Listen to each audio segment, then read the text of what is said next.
Nous nous retrouvons pour la suite de ce que nous avons fait au début, la prière et guérison. Prière et guérison, la partie 1. Et ça, c'est la partie 2, prière et guérison, la partie 2. Bien, cette fois-ci, si au début, nous avons vu comment prier, comment avoir des résultats probants en priant pour les malades, et concernant des gens qui sont inconscients, dans le coma, des sourds-muets, des gens décédés, comment prier et puis obtenir le miracle de Dieu. Alors cette fois-ci, nous parlons de la prière sur les gens qui sont conscients, éveillés, ils t'écoutent. Alors, comment obtenir le miracle, comment obtenir la guérison divine concernant des cas comme ça? Bien, lorsque quelqu'un t'écoute, il est éveillé, alors sa foi à lui, le malade, elle est nécessaire pour déclencher le miracle. La personne, la foi en toi qui prie pour lui, sa foi est importante. S'il ne croit pas, alors bon, pour le premier cas, c'est juste votre foi à vous qui est nécessaire, votre foi en Dieu, votre foi en vous-même, vous savez qui vous êtes, et ça marche. Alors là, on a le miracle de Dieu. Mais cette fois-ci, la personne qui est malade vous écoute. Alors sa foi aussi est nécessaire pour déclencher le miracle, pour déclencher l'action de Dieu. Alors, il y a une première des choses qu'il faut faire, vous demandez à la personne de se repentir. Exode 59, verset 1 à 2. Il est dit, non, la main de l'Éternel n'est pas courte pour sauver, ni son oreille dure pour entendre les prières. Mais ce sont vos crimes vos péchés qui mettent, ce sont vos crimes qui mettent une séparation entre vous et votre Dieu. Vos péchés vous cachent sa face et l'empêchent de vous écouter. Vous demandez à la personne de se repentir, demander pardon à Dieu. Ça, c'est de 1. Et ensuite, vous demandez à la personne doit promettre de vivre pour Dieu si une fois Dieu la guérissait. Si une fois Dieu lui donnait la solution, alors la personne doit promettre à Dieu de vivre pour Dieu le reste, de servir Dieu le reste de ses jours.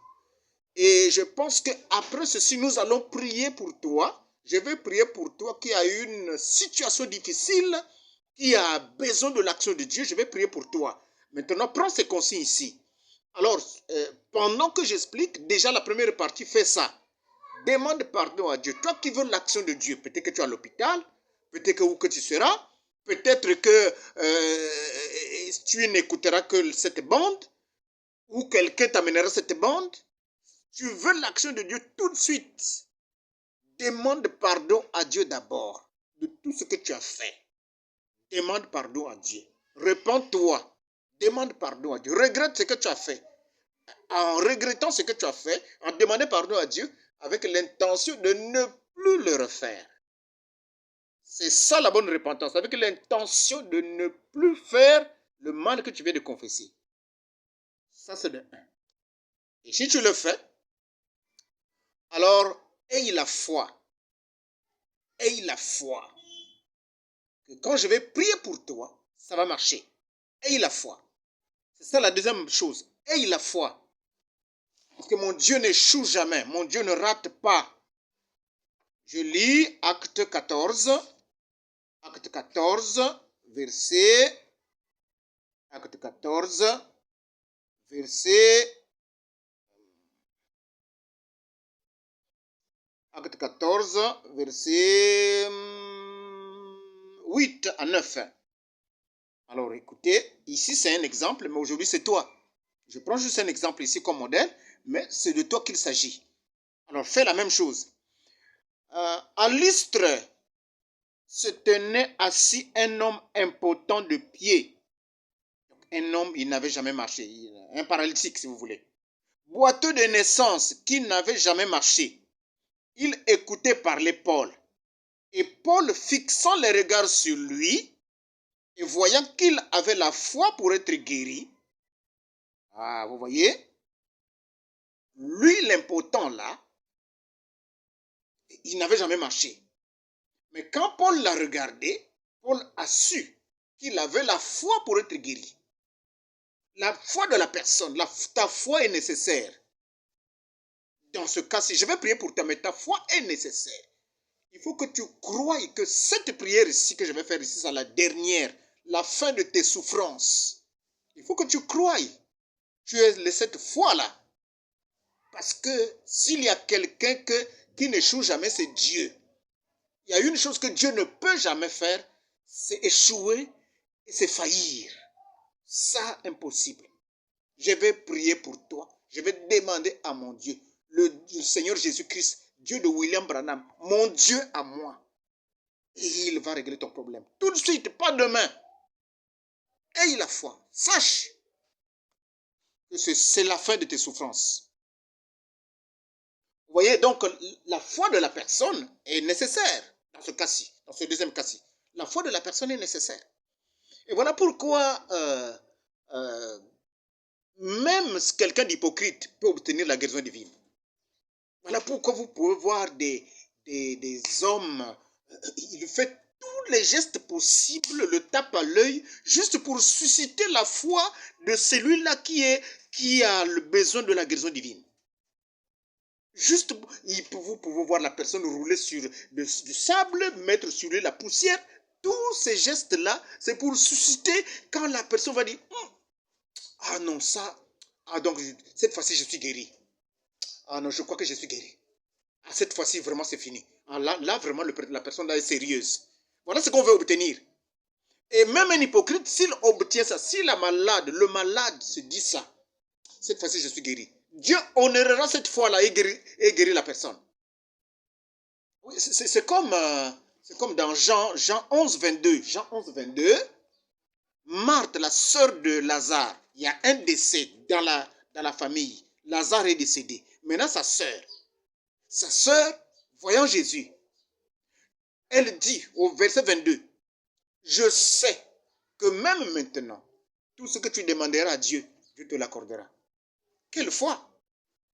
Je sais que même maintenant, tout ce que tu demanderas à Dieu, Dieu te l'accordera. Voilà la foi dont tu as besoin.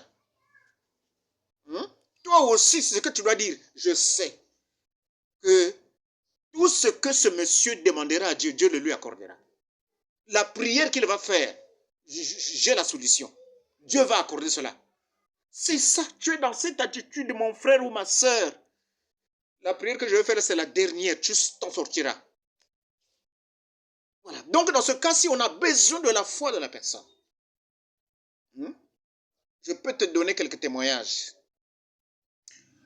La femme de mon frère, le cadet, mon frère cadet, on l'appelle Jude, la femme s'appelait Solange.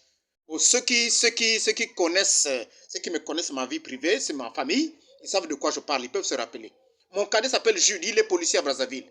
Jude, sa femme, Solange, sa défunte femme Solange, le ventre ballonné, on va à l'hôpital, on ne trouve pas de maladie. Elle-même, elle priait à l'église, une église appelée Pentecôte, priait là-bas, une église réputée pour la guérison divine. Ils ont imposé les mains, rien. Ah donc ça c'est une maladie des sorciers, c'est fini, c'est la mort. Elle est venue à la maison, chez moi. J'ai prié pour elle. J'ai dit cette fois-ci, répands-toi et décide maintenant de vivre pour Dieu le reste de ses jours. Promets à Dieu, Seigneur, si tu me guéris, je vais vivre pour toi. C'est ce qui a été fait. J'ai prié pour elle. Je l'ai baptisée. Fini. 12 mois, le ventre ballonné sans voir ses menstrues. 12 mois. Après son baptême, elle va à l'hôpital. On dit que, donc 2 mois après la prière, elle va à l'hôpital. La femme qu'elle avait dit, mais tu as des retards de 2 mois. Vous voyez, donc elle était à son 14e mois sans voir les menstrues. Ventre ballonné, on ne sait pas de quoi il s'agissait. On ne voyait pas de maladie, mais elle ne voit pas ses menstrues. Le ventre est ballonné. 12 mois. Je prie pour elle. 2 mois après, elle va à l'hôpital, on dit tu as les retards de 2 mois. Dieu a guéri la maladie. Dieu a mis le bébé dans son ventre et elle a encore continué ces 9 mois sans voir ses menstrues jusqu'à ce que l'enfant était né. J'ai prié. Dieu l'a guéri. Dieu l'a guéri. Voyez-vous? Une autre sœur s'appelait Tsoo Augustine. Je donne le nom ici. Tsoo Mirumba Augustine. Elle ne mettait pas au monde. Jusqu'à un âge avancé. Elle avait fait des morts-nés, mais après, blocage, ne mettait plus au monde. Et on l'a traité de stérile, stérile. Dans leur patin, on appelle ça Inguma. On l'appelait Inguma. Donc stérile, une femme qui n'enfante pas. Elle priait dans une certaine église, c'est l'Ingunza. Alors, elle a suivi elle a cru, elle a suivi mon chemin, croire en Jésus-Christ. Et je l'ai baptisée. Je crois que c'était une nuit. Pendant la nuit, je suis parti la baptiser. Alors, j'ai prié pour elle et tout. Et voilà, elle est tombée enceinte. Et quand elle a mis au monde, les gens finalement ont appelé cet enfant-là Inguma. Pour dire, voilà une Inguma, une femme stérile, a aussi mis au monde. Voilà. Dieu écoute les prières. Mon Dieu est infaillible. Son nom, c'est le Seigneur Jésus-Christ.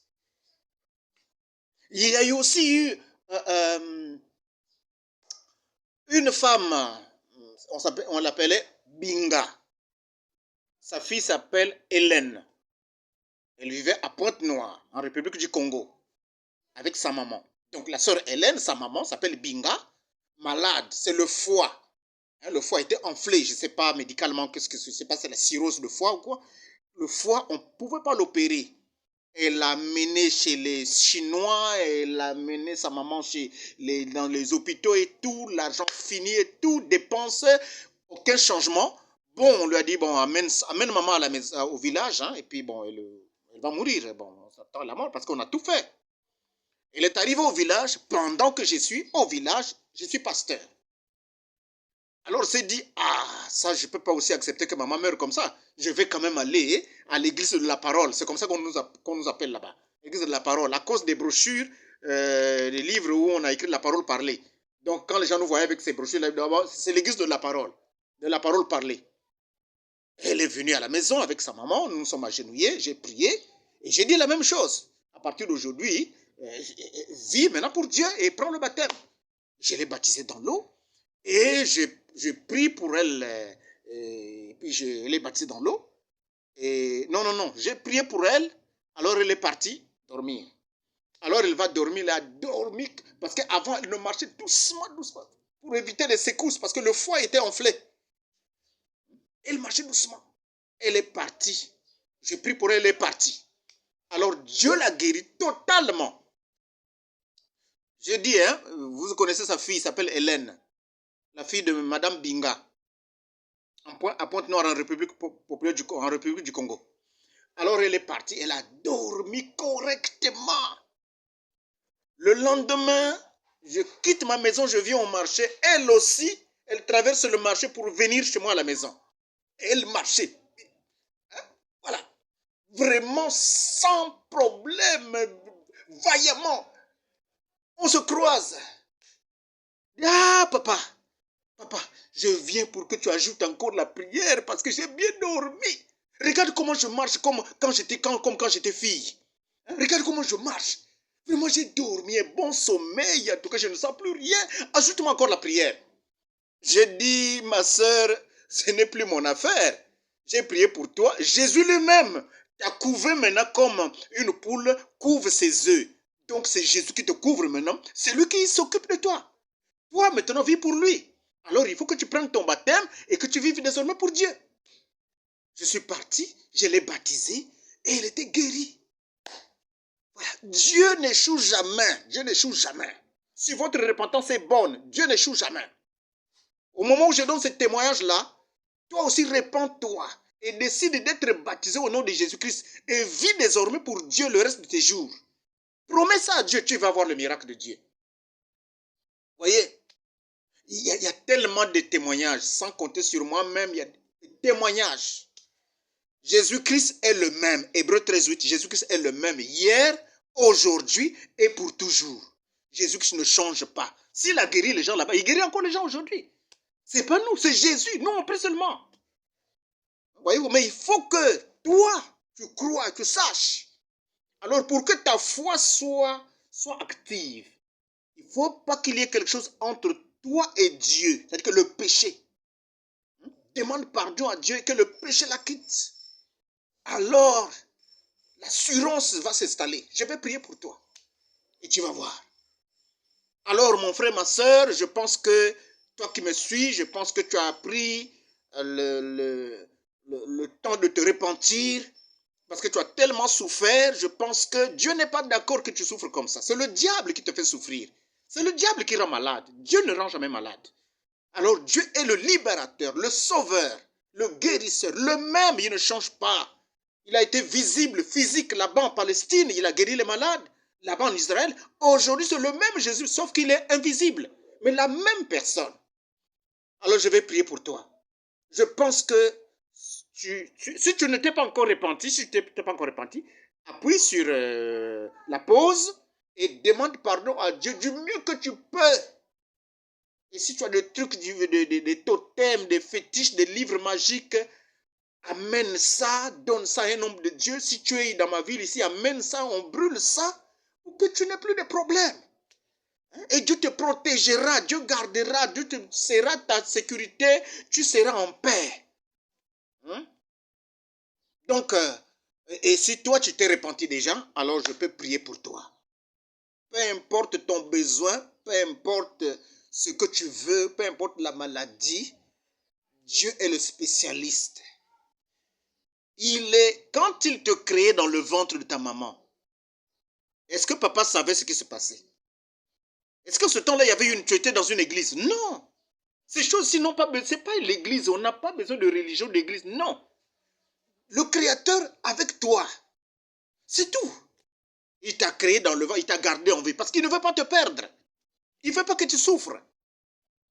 C'est Satan qui fait souffrir les gens. C'est l'ennemi. Satan et ses gardes. Je pense que tu t'es repenti, tu as demandé pardon à Dieu. Et je vais prier pour toi. Je vais prier pour toi. Et là où tu es, si tu peux te lever, agenouille-toi avec moi. Pendant que je prie, dis dans ton cœur, Seigneur Jésus, souviens-toi de moi. Seigneur Jésus, souviens-toi de moi. Pendant que je prie pour ta haute voix. Toi et moi, mettons-nous à genoux. Et si tu ne peux pas te mettre à genoux, reste seulement la position là où tu es. Et fais cette prière dans ton cœur. Seigneur Jésus, souviens-toi de moi. Pendant que je prie pour toi. Bien, nous nous mettons à genoux. Et nous prions. Seigneur Dieu Tout-Puissant. Seigneur, avec toi, les distances n'existent pas. Les distances sont nulles. Où que ce soit sur la planète, tu y es. Seigneur Jésus, tu vois mon frère ou ma soeur qui a un besoin. Seigneur Jésus-Christ, oh Dieu, je fais cette prière. Toi, le Dieu Tout-Puissant, le Créateur des cieux et la terre, le Maître de tous les esprits. Mon Dieu qui m'a toujours aimé, qui me protège, qui me fait du bien. Souviens-toi de cette personne qui me suit par la vidéo. Seigneur, interviens, donne-lui la solution. Au nom de Jésus-Christ, Seigneur Jésus, pas moi, à ton nom donne gloire. Seigneur Jésus, oh Dieu, la parole de Dieu est infaillible. Tu as dit, voici les miracles qui accompagnent ceux qui auront cru. Tu as dit, à mon nom, ils chasseront le démon. Démon de maladie, démon de cécité, quel que soit, toi, démon qui tourmente la vie de cette personne, quitte sa vie, au nom de Jésus. Va-t'en, va-t'en, va-t'en, au nom de Jésus-Christ. Mon Dieu, mon roi, je me tiens ici couvert de sang.